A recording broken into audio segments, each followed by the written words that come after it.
I made this video for people who are researching how to put together and manage an emergency food supply. Now, I'm going to be sharing my own short-term and long-term food supplies that I've had since 2010 and how I manage them. Be sure to watch the end of this video because I'm going to be showing you how I use a freezer also for short-term and long-term food storage, which complements what I already have. Now, if you already have emergency food storage supplies, please make comments below. It probably help all of us. Now, there are many reasons for food storage, and one would be some kind of disaster or stores closing or limiting supplies and shortages and that kind of thing that a lot of you have experienced already with the pandemic. And the second would be just an inability to work, sickness, unemployment, and so on. FEMA said you should have 3 days worth a while back, and now they're saying 2 weeks. So let's get started. All right, I'm going to talk a little bit about our short-term storage here. Now, if you live in the sticks, you know, an area that's not populated, rural area, if I were in that situation, I'd store a lot more food than I am. So this video is really for people who live in an apartment or you live in the city, you know, with malls and schools and, you know, suburb kind of thing. So you're a little restricted on this whole video has to do with that kind of situation. You're a little more restricted on the amount of room you have. Okay, so I'm just going to show you what we have, and I'm going to show you how to manage it. Basically, what this is food we already eat, and we just rotate it out. They make these little devices where it rotates it for you. You know, you take a can out and put a new one in, and it rotates it on back. I don't want to spend the money on it. Most of this will last beyond the best use date anyway, but we rotate it through. So this is all stuff we normally eat, but I make my own bread. It's a skill I learned years ago. And so, you know, we have our crackers and a lot of snacks. Dinty Moore. We freeze our own hotcakes. You got your beans, your soups, vegetables, fruit. A lot of hamburger helper and stovetop and that kind of thing. Got my peanut butter, and what you do is you just rotate it out. I'll use this one next and buy another one and put it back here. Got your jelly, a lot of tuna and mayonnaise for the tuna, spaghetti sauce and spaghetti. So it's just, you rotate what you normally eat. Simple to do. It's really simple to do. The management of that, though, for us, it's about keeping track of what we have and what we use. So we have a whiteboard, and we've done this forever. These are supplies, but basically everything on that rack there is listed here. And as we use something, for example, if it's Dinty Moore, and we take it out and I use it, then I go up here and I just make a mark right here on Dinty Moore. Boom. And that way, in a week or so, we look at this and decide what it is we need to buy. And then we come back here and replace it. So that's how we manage this. It's really easy. If you're just starting out, just buy, if you normally eat a chicken noodle soup, then buy 3 or 4 and start rotating it through. It's kind of a pain at first, but after a while you just get used to it. So this is one of our short-term food supplies, and the other is in the freezer, and I'll get to that next, or at the end of the video. Next, I'm going to talk about our long-term storage. We have 12 buckets of 120 servings per bucket of freeze-dried food from Wise Food Storage. They're not called Wise Food anymore. If somebody knows what they're called, go ahead and put a comment down below. I forget. Anyway, we've had this probably since about 2015, 2014 or so. It's supposed to last 25 years. But the reason we have this is because any situation where you would rely on a year's worth of freeze-dried food to survive because you can't get food because of the stores are closed, that kind of thing, would be a situation where you can't be in your home. It'd be ransacked. I mean, hundreds of people trying to get in all homes to feed their children. So you'd have to bug out.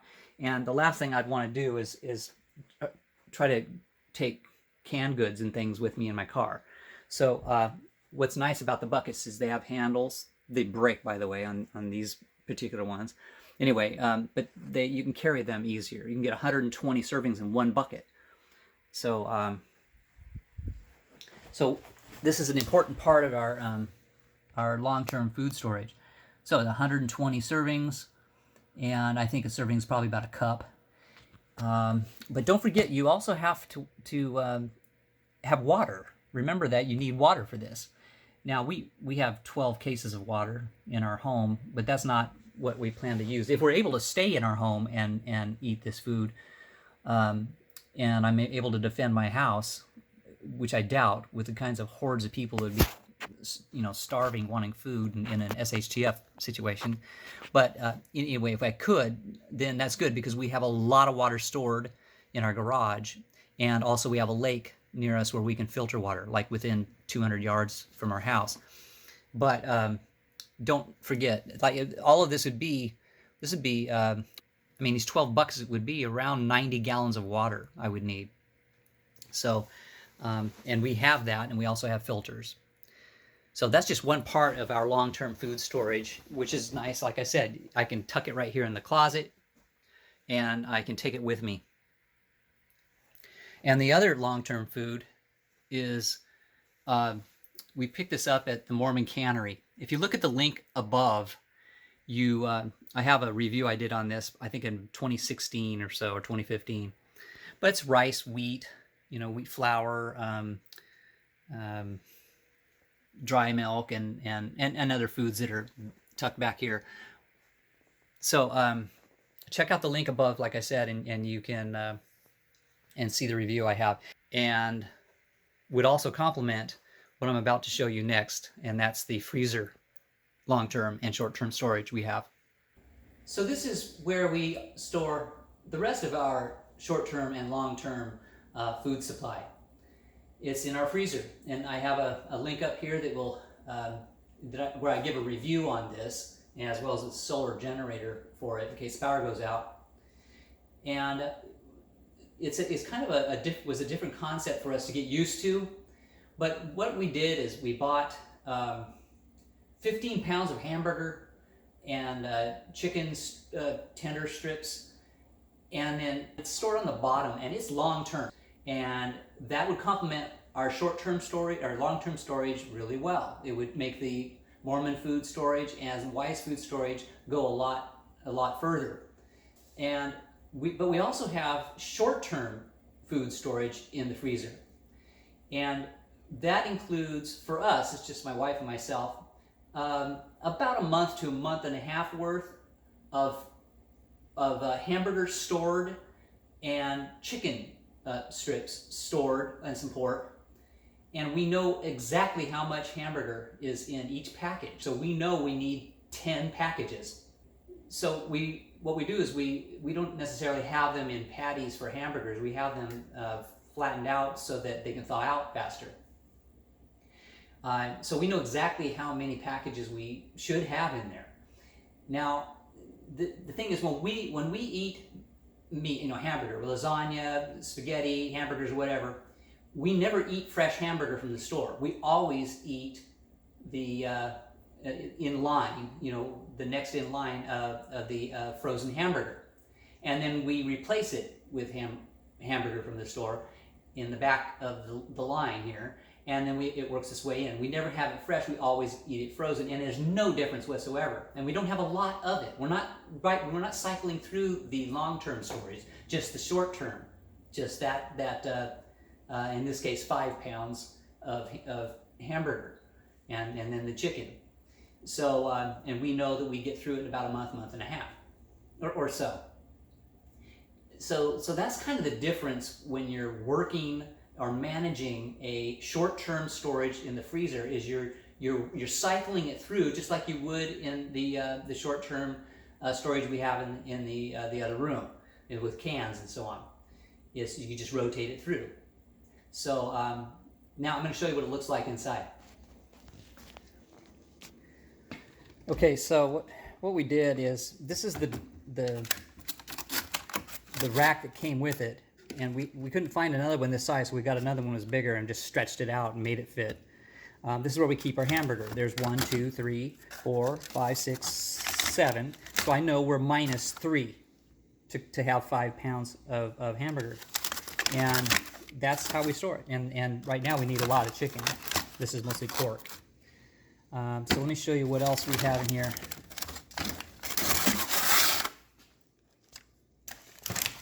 Now, this is sourdough bread that I made, and some pie, and some coffee. But down below it is the long-term storage. And here we have, there was milk here and I just took it out. Here's some bread, buns, and more coffee.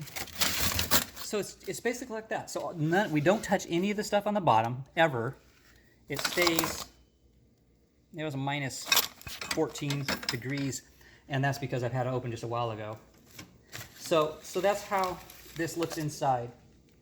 It's not real pretty, but you don't want to buy IKEA type canisters or anything for this because it costs too much. There's no reason to. I want the airflow to keep things cool. So that's how we use this, long term, short term. So that's how we use it. And normally I have vegetables in here underneath as well. Anyway, if this has helped you at all and you've enjoyed the video, found it useful, please like it, maybe share it, and leave a comment. Let me know what you think. This is my solar generator. I also have a review on my site. Yeah, be sure to check out those other links. So thanks for watching.